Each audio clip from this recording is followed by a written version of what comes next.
Jim Jones. Cries after Jadakiss says he's embarrassing to hip-hop. Picture this: a legend of your own city telling you that you have become a disgrace to the very culture you helped build.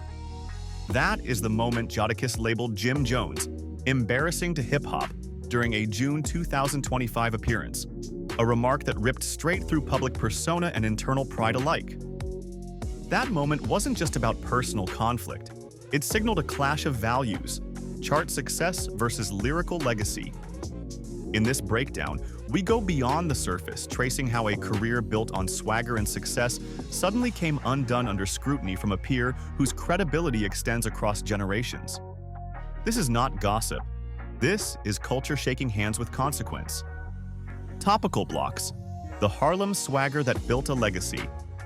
Jim Jones emerged as a towering figure in early 2000s New York through his work in Dipset, delivering an unmistakable blend of street bravado, bold fashion sense, and catchy anthems like "We Fly High" that dominated airwaves. Those plaques and radio spins told one story, but they also anchored an identity rooted in that Harlem hustle. Fans elevated him as the icon who brought grit with glitz. But when Jadakiss, a lyricist widely acknowledged as one of the greats, dismisses that legacy as embarrassing, it punctures the mythos. It forces a reckoning about whether recognition is defined by records sold or bars delivered, a tension at the center of Jim's identity collapse. When Billboard dreams clash with bar mastery. On the podcast stage, Jim doubled down, declaring that his Billboard-certified successes eclipsed even NASA's, citing supposed dominance in influence and relevance. Yet Jadakiss countered that hip-hop values lyrical craftsmanship over streaming stats, handing down a verdict not on sales, but on substance. That confrontation was not just about ego. It was an argument about what matters most in the hierarchy of respect. In that moment, Jim's faith in commercial credentials shattered under Jadakiss's poetic authority, exposing a vulnerability masked by vanity metrics. A legendary battle that changed the narrative. Their iconic Versus showdown in 2021 wasn't just a concert, it was a weighty cultural event. Jadakiss delivered a performance many deem legendary, while Dipset faltered visibly. The performance was broadcast live, but the aftermath echoed forever. Jim notably tumbled into the audience, though he later joked it was a dive, while Jada captivated with delivery and discipline. Public reaction framed the Locks as victors, pushing Dipset into retrospective obscurity. That night became shorthand for the paradigm shift. The slick swagger of Harlem met lyrical precision, and lost. The solo rematch that never happened. Following that bout, Jim publicly challenged Jadakiss to a solo Versus on his own turf in Harlem. He made it clear, he wanted to control the conditions. Jadakiss declined, citing production and audience logistics, but what resonated was the refusal itself. That turned the topic from performance to positioning. Jadakiss choosing not to engage signaled a power dynamic shift. It was not an insult, it was a dismissal, elevating the message that not every challenge deserves a response. Trolling the persona, Weatherman skits and public snub. In subsequent skits, Jim adopted a persona as a weatherman, giving out Harlem's daily forecast. The LOX members responded by mocking the bit, Styles P joking he'd take over that role, and Jadakiss joining in with subtle ridicule. That trolling was lighthearted on the surface but shredding beneath. It undermined the image Jim curated and suggested that his role was dispensable. They essentially said, "The persona is laughable now." That public just fed into the narrative that his relevance had slipped from feared to forgettable. Fan reaction and cultural consensus. Online, fans leaned harder on the critique.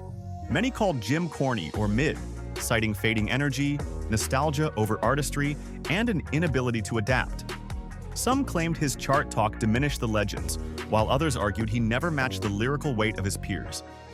Comments like, "That part was cringe," and "Jim Jones is super mediocre," reflect not only disappointment, but a generational shift in appreciation.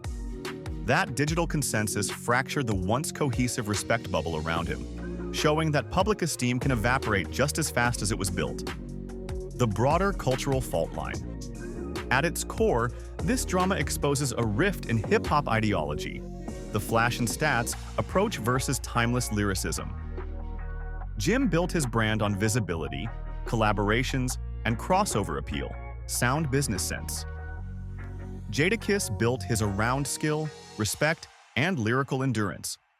When those values clash, Jim's accomplishments suddenly feel transient.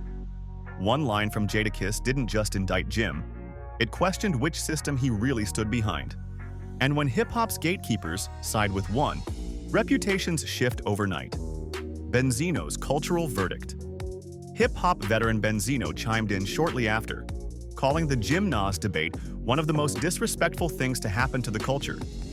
He stressed that comparing Nas to Jim isn't a conversation, it's irreverence. He warned that social media and internet culture are ruining Nas's legacy and tainting hip-hop conversation by elevating meaningless hearsay over meaningful achievement. For Benzino, it wasn't about canceling Jim, it was about upholding respect for lyricists who shaped hip-hop's DNA. Pusha T's Ghost Duel. Jim didn't stop at Nas.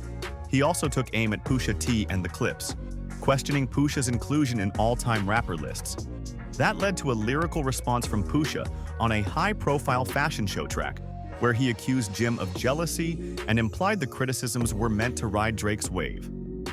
Listening closer, every bar from Pusha felt personal, challenging Jim's credibility and emotional motivation, rather than debating skills on stage.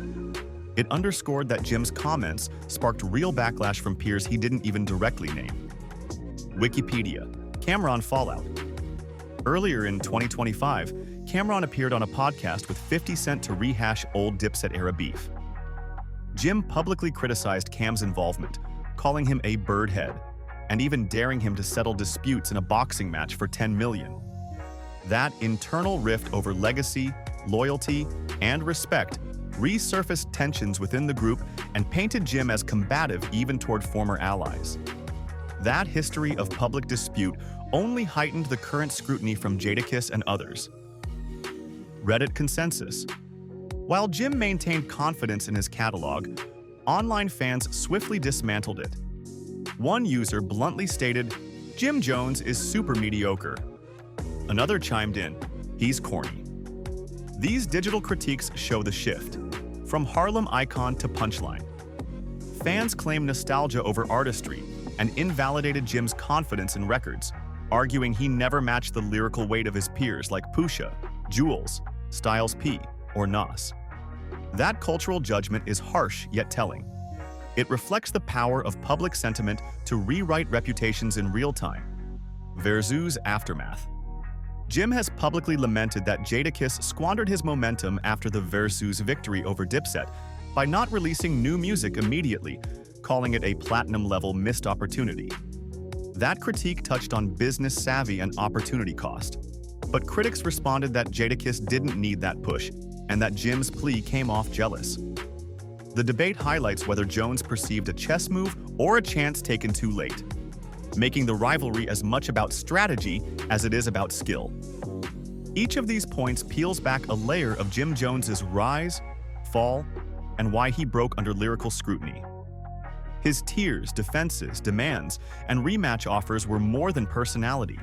They were proofs of his pain. Let me know if you want further narrative segments or personal insights woven in. Also hit like, subscribe, comment your take. Is success defined by numbers or by respectful bars?